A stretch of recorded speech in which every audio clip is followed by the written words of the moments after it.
Hello hi, माझं नाव आहे प्रतिभा. तुमचं सर्वांचं माझ्या बेलाच्या नवीन व्हिडिओमध्ये मनापासून स्वागत. तर आज आमची बेला काय करते तुम्हाला दिसते ना सगळ्यांना. तर आज आमची बेला खाते आईस्क्रीम. तर दुपारची वेळ होती, आम्ही सगळ्यांनी घरातल्यांसाठी आईस्क्रीम आणली होती. तर आम्ही बेलासाठी पण घेऊन आलो. बघा, बेलाला किती छान आवडते आईस्क्रीम. ती पहिल्यांदाच आईस्क्रीम खाते बरं का.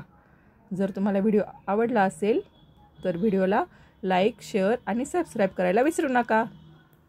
चला तर पुन्हा भेटूया पुढच्या व्हिडिओमध्ये. Bye bye.